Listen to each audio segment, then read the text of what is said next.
What's good, your man Will Freeman, revolutionarylifestyledesign.com, talking to you today about why vacations don't make you happy and what to do about it. All right. I live in Chiang Mai, which is a very popular tourist destination. I see people coming in and out every week, mostly from the US and North America. And what should be the best time of the year, their year, but I rarely see happy faces. I see hot, scowling, perma scowling Western people who do not look happy to be here. They are not. They don't. They're not showered. They're hot. They're disoriented. They're jet lagged. And then I'll watch people in the restaurant because I'm a people watcher. I'll watch what's obviously a couple, and one will be looking out the window this way and one will be looking out the window the other way, or they'll both be on their phones not talking to each other on what should have been the best week of their year, the one that they were saving for, and they're like, time's gonna be so good. The reality is quite different. All right. And I've had like 3 years of being able to watch all these people on their vacations. Okay. There's four problems. All right. Number one, you're out of control in a vacation. You're out of control. Most of the time, not being in control is going to work against you. Most of the time. Okay. Occasionally, like, people have two motivations in life in regards to that. You've got control and uncontrol. When you're younger, you want more uncontrol. You want more new experiences, new parties, new things like that. But as we get older, you hear a lot of people, as they get older, they get set in their ways. And that's definitely true for me, because you realize you've done a lot of the stuff. You've done a lot of uncontrol, so you realize what you like. Okay. I know that I need to be on schedule. I need to have, a decent room temperature to be able to do my work. I need to be able to exercise every day. I need to be getting up early. I need to be healthy. I need to have all these things in place to be living optimally, right? Young people can test a lot more and have a lot more uncontrol, but eventually, okay, as you get older, you do want more control, because you know the things that are going to make you happy, and you have to structure your life in that way. Okay, occasionally, all right, uncontrol, even if you're older, will give you some new amazing experiences. One that I found the last couple of years was like motorbiking through the mountains here in Thailand, something that I'd never done before. I didn't have a motorcycle back in Toronto. But most of my life, I just exported over here. It's like 85-90% the same, right? Still a workaholic, outsource chores, trying to eat healthy, up early, et cetera, et cetera. Okay, by the time you're an adult, you usually know what you like. What happens is, when people go on vacation, there's so much uncontrol going on.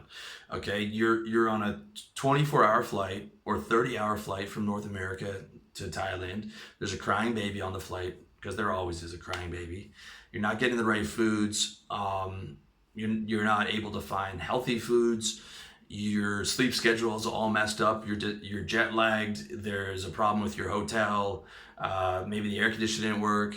You're disoriented. You're hot. You're lost. The GPS isn't working on your phone. The tourist SIM card is messed up. You're tired. You're jet lagged. You're trying to find, one of the millions of temples. You get lost.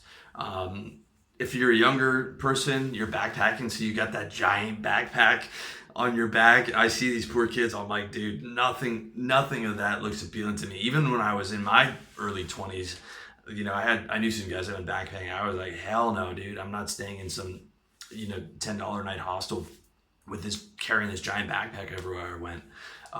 That, to me, that all that stuff adds up, right?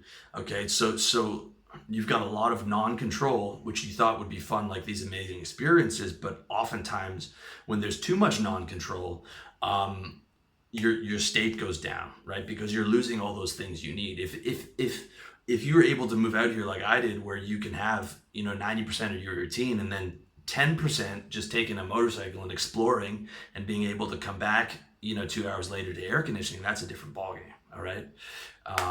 But a lot of the time on vacation, it's going to be too much non-control. Number two, can't take a vacation from yourself. Okay. A lot of people don't like themselves. I see them everywhere. You can tell by the look in their eyes. There was a point in time where I didn't like myself. So I'm not trying to beat up on anybody, But I mean, a lot of people don't like where they're at in their life. They don't like the way they look, that they don't like the success that they've had. They don't like where they are in their job. They don't like where they are, they'd rather have a business, they'd rather have more women, et cetera, et cetera, et cetera. And you can't take a vacation from yourself. Okay. If you did, it would be very expensive. It would be very expensive. All right. You can't take a vacation from, not having a positive attitude, not being where you want to be in life, not having, committed to self-improvement and things like that. And you're looking for like this state and this happiness from the non-control, like, okay, I'll go to Thailand or somewhere exotic, and that I'll get that state from there. And you might get a little bit like, I was really excited when I came here, but at the end of the day, you can't take a vacation from yourself. You need to commit to personal development. And if you're struggling, the only way out is through. That vacation is not going to solve that problem. And what can happen is like you built your whole year up on that vacation, and then you come out and you're like, well, it didn't work. So it's even that much harsher because you had expectations for it. Like you can meet the girl of your dreams and things like that. And if that doesn't happen, it just delivers that blow even harsher. Okay. Number 3, you have to go back to work. So you fly in for 2 days, you're there for 7, you're flying in for another 2 days. If you're including like travel time and getting situated and trying to adjust your schedule. Okay.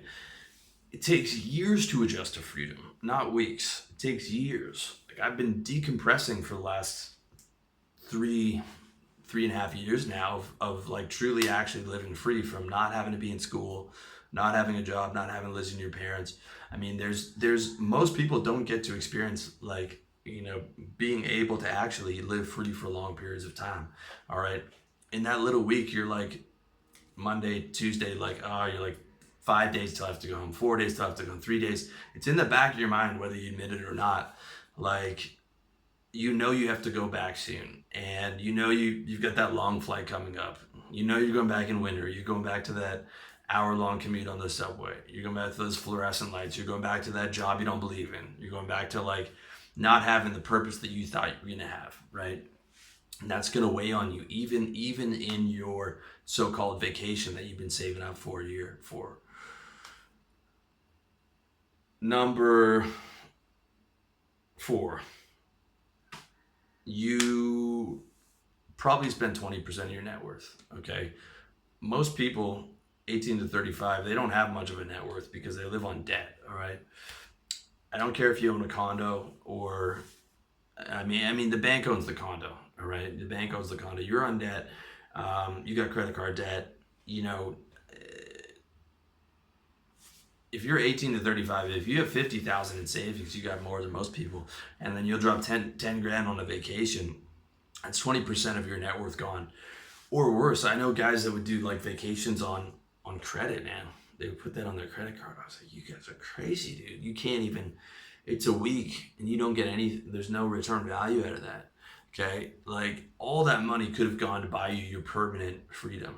Like where you don't have to escape out of a vacation, where you can build your money machine, which is a business, and you have the potential to move that online and live anywhere. Like you can build a life that you don't have to take a vacation from, that you don't have to escape from, right? That 10 grand could have been life-changing money had you put it into that business. Okay. So instead of a vacation, this is what you should do. Okay. Stack your cash, reinvest it in a money machine. Invest money in yourself, in your personal improvement. I mean, a gym membership is $40 a month, guys. You can get a wardrobe for under $1,700. Okay, I'll show you how to do that on my site. And create a life you don't want a vacation from. All right, 1 week out of the year where you get to do what you want. That's messed up, man. That's messed up. Where you got like 52 weeks in the year. One of those weeks is the week where you get to do what you want. The rest of the time you don't. All right, you want to be able to build a life where you don't need a vacation from it.